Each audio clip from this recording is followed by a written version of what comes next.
लगता है अमेरिका चीन को आसानी से छोड़ने वालों में से नहीं है। अब ताइवान और उसके प्रशासन को खुलेआम समर्थन देकर अमेरिका ने चीन से सीधी मुठभेड़ का खाका तैयार कर लिया है। इसका प्रारंभ हुआ एक ट्वीट से। यूएस मिशन टू यूएन ने ट्वीट करते हुए लिखा, यूएन की स्थापना विश्व के सभी देशों के लिए एक सुनिश्चित मंच प्रदान करने हेतु की गई थी, परंतु ताइवान को न शामिल कर इस संस्था ने अपने ही आदर्शों की धज्जियां उड़ाई हैं। ताइवान के निवासियों को उनकी इच्छाओं के अनुसार एक वैश्विक मंच मिलना उनका अधिकार है। बस फिर क्या था, चीन जरा सी बात पर बिदक गया और उसने तुरंत अमेरिका को धमकाना शुरू कर दिया। परंतु अमेरिका ने कौन सी कच्ची गोलियां खेली थी? उसने ताइवान को खुलेआम समर्थन देते हुए ट्वीट किया, जब विश्व भर के देश कोविड-19 और वैश्विक स्वास्थ्य पर उसके प्रभाव पर चर्चा कर रहे हैं, तो ऐसे में ताइवान को भी शामिल करना चाहिए।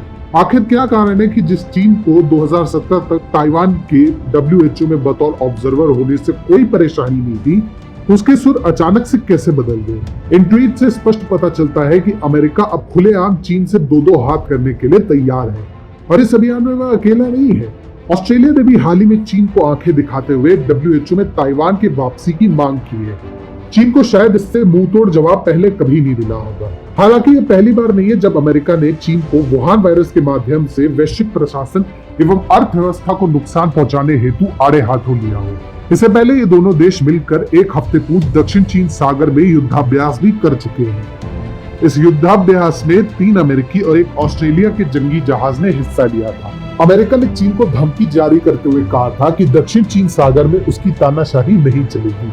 बीते बुधवार को अमेरिकी विदेश सचिव माइक पोम्पियो ने कहा था, अमेरिका दक्षिण चीन सागर में चीन की गुंडागर्दी की निंदा करता है।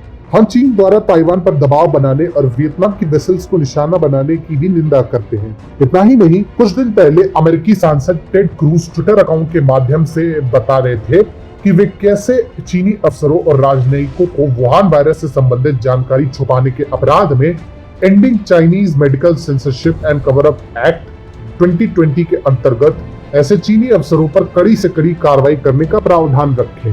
टेड क्रूज चीन पर आक्रामक होते हुए बोले, जब चीन के वुहान में यह महामारी फैल रही थी तो चीन ने हर उस व्यक्ति की आवाज दबाई जो इस महामारी की भयावहता को दुनिया के सामने उजागर करना चाहते थे। चीन ने अपने निजी एजेंडा को जन कल्याण के ऊपर प्राथमिकता दी, जिसके कारण आज विश्व भर में त्राहिमाम मचा हुआ है।